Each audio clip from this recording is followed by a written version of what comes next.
Hello, everyone. Thank you for joining me. My name is Isaac, and you're welcome to Simple English class. In today's class, we're going to continue our lesson on characteristics of nouns. In the previous lesson, we talked about the attributes of or qualities of nouns, and I taught you that nouns can occur in singular or plural form. And we also look at the different ways nouns can form their plural forms. In today's class, I'm going to teach you another quality or attribute of noun. Here we are. Noun can also function as subject and object of a sentence. You remember, a noun is a name or a naming word. And we were taught in primary school that the subject, verb, object, and complement are some of the elements or components of a sentence. So, if you still remember what a subject is or what an object is, then this lesson will make a lot of sense.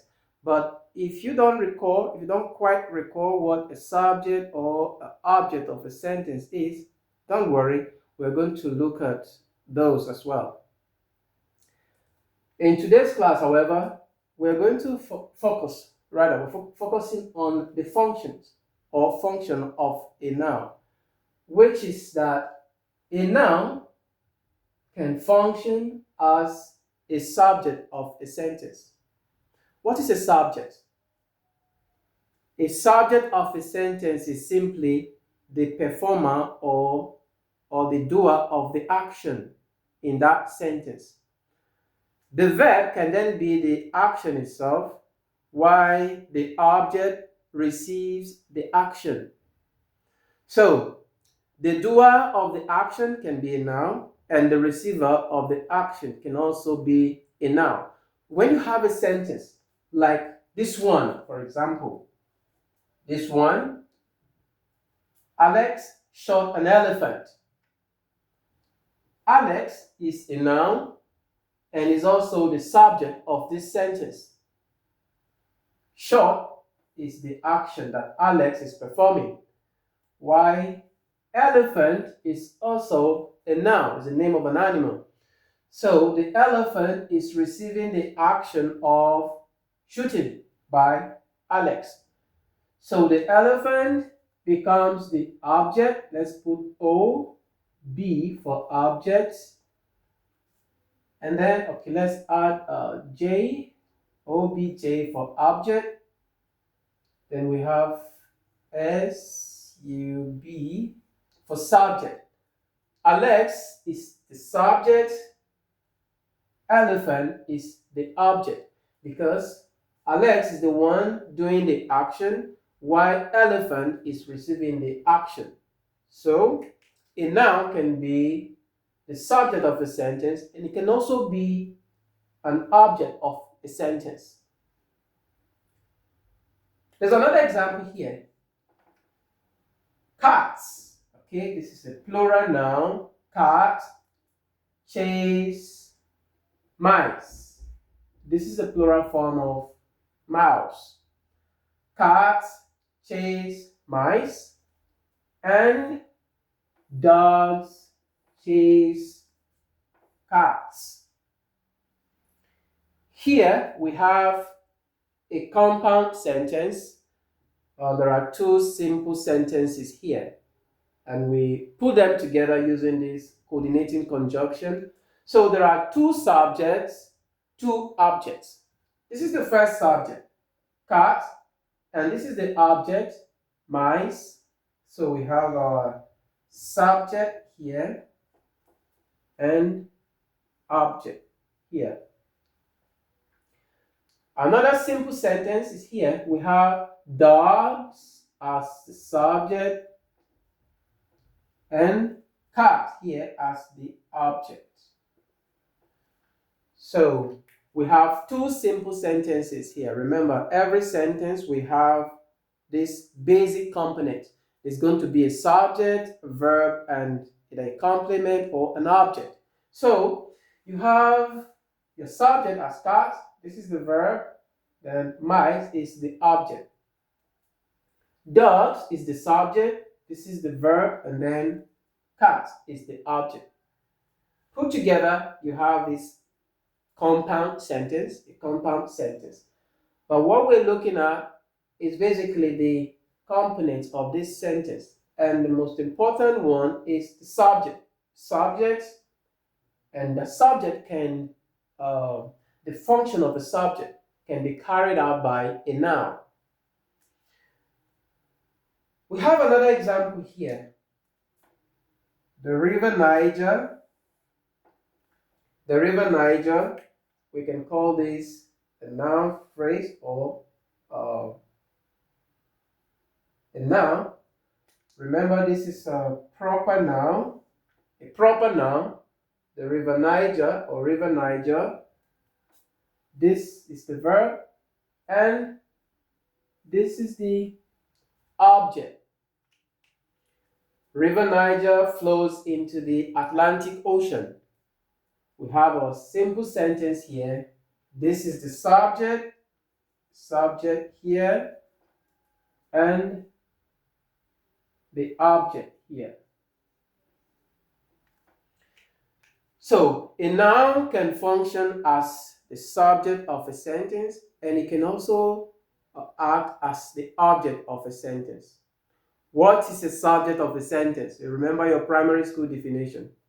The subject is the performer or the doer of the action in a sentence, while the object is the receiver of the action that the noun is performing. So here, the river Niger flows, and the Atlantic Ocean receives the action of the flowing of river Niger.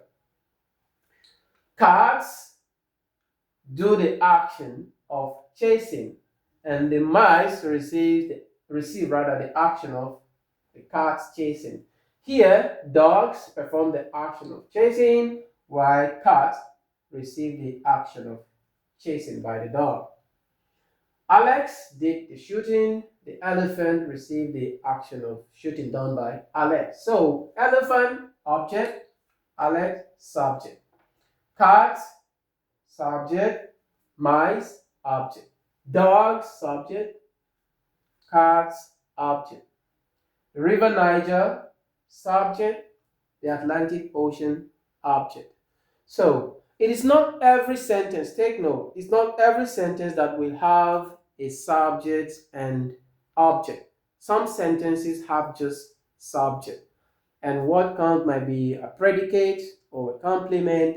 So, one thing is that for every subject you have, a noun can function in that place. If you have a subject, it can be a noun. Not all subjects are nouns, but nouns can function as subjects and also objects. Of course, not all objects are also nouns, but nouns can function as objects. Okay, another important thing I like to mention here is the fact that a noun, I mentioned this earlier in one of our classes, but I want to re-emphasize that again. And it's also one of the qualities of nouns. A proper noun should be written in capital letter wherever it appears in a sentence. Wherever you have your proper noun in a sentence, it should be written with the first letter capital. I hope you still remember what a proper noun is. Yes, if you've been following the classes, then you should know what a proper noun is. But just for, as a reminder, just a quick reminder now, a proper noun is a name of a particular person, a particular place, or days of the week, months of the year, specific rivers or mountains. It could even be the names of academic subjects such as mathematics economics, physics, chemistry. If they are academic subjects, then they're proper nouns. Names of individuals. For example, my name is Isaac, so Isaac is a proper noun. Names of cities, countries, festivals, special events, all of those are proper nouns. And then a proper noun, wherever it appears, should be written in the first letter, capital. For example, Alex is a proper noun because the name of someone. So Alex has the first letter A. Although Alex is coming at the beginning of the sentence, so it will ordinarily be capital letter A, even if it wasn't a proper noun. But as it is a proper noun, even if it should occur anywhere else, it has to be a capital letter A. So that is one quality of nouns. All proper nouns should be written in the first letter, capital, wherever they appear. So let's take this out. River Niger. River Niger is a proper noun because it's the name of a particular river, the largest river in Nigeria. So River Niger is a proper noun. It has to be capital letter R, capital letter N.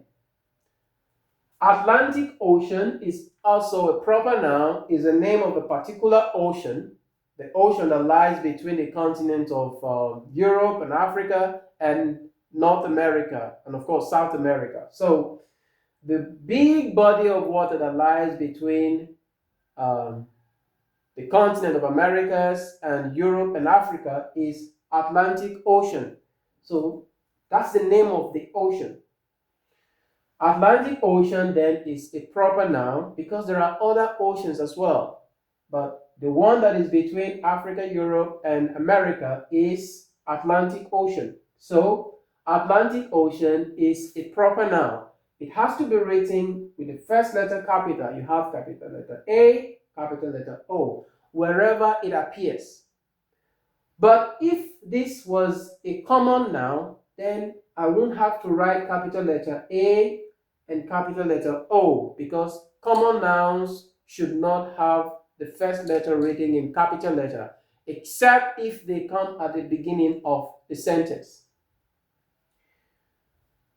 For instance, elephant is a common noun, so I'm not going to write capital letter E here. Unless if I'm putting elephant at the beginning of the sentence, then I can write the elephant, capital letter E. So if I choose to have a passive sentence, for example, I could say,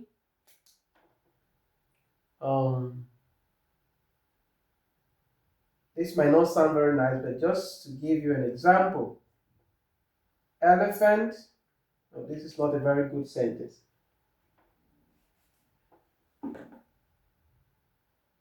Okay, good. There's a good example here on the board.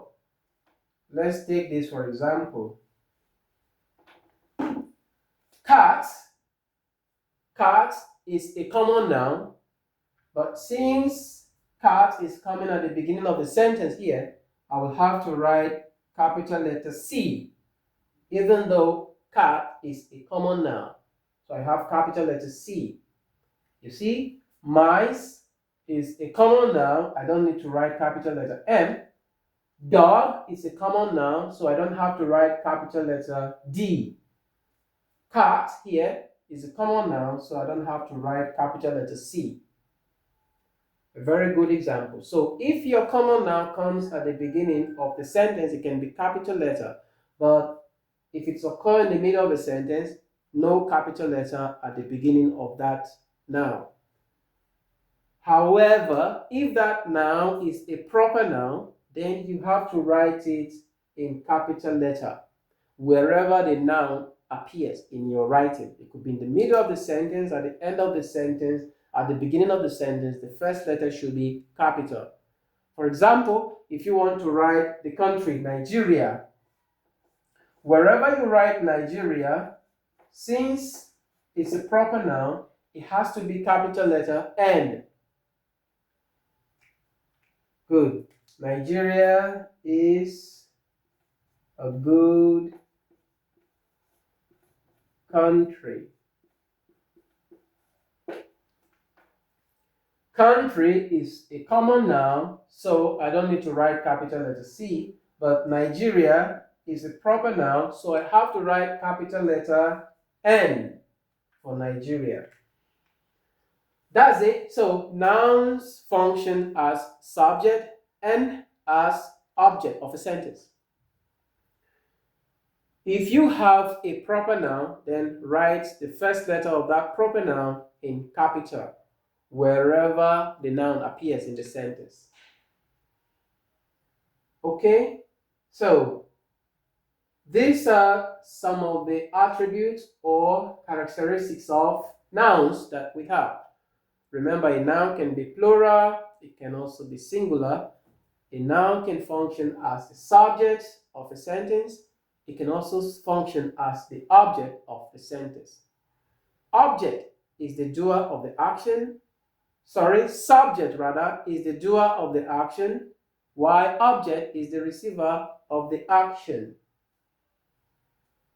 Not all sentences have subject and objects, but most of the sentences have. We're going to look at when a sentence can have a subject and object and when it might not have subject and object. But whenever you have a sentence with a subject, then the subject can be a noun. Sometimes the subject is not a noun. There's another class of word that can function as a subject as well. We're going to look at that very soon. But just take note, your subject can function as, your nouns can function as subject of a sentence. Your nouns can also function as object of a sentence. Okay? You can get different kinds of sentences and put them down in the comment as example of how you can use how you can use nouns as subject of a sentence and how nouns can function as object as well. Sometimes your object can come at the beginning of the sentence, while the subject will go to the position of the object. If you do that, you're going to produce a different type of sentence. But we're not looking at types of sentences now, so let's hold on for now about types of sentences. When we discuss type of sentences, then I will show you how your object can sometimes come at the beginning and your subject can also go to the position of the object. But for now, just know that subject is the doer of the action, object is the receiver of the action. And ordinarily, the object should come after the verb. So you have your verb, then the object will be at the other side of the verb. Subject will be at the first position. So you have the subject before the verb, and then after the verb, you have the object. Your object goes to the position after the verb. And so that's it about the functions of noun as subject and object. Don't forget, keep following and put your further examples that you have in the comments. If you have questions as well, you can put them in the comment. And do well to share, follow, and subscribe. That would be a huge motivation for me to keep doing all of this. And if you've been following consistently and you've learned something so far, let me know in the comment. Remember, our class, as I mentioned earlier, is for those who want to improve their English language skill. It could be writing, reading, or speaking. Just follow. I've started with the basic. We started with the unit of grammar. We did morphemes. We're doing nouns, and we're going to continue. We do the verbs, pronouns, adjectives, adverb, conjunctions, and all of that. From there, we move on to phrases. Phrases, we go to clauses and sentences. And by then you will understand better how grammatical units work.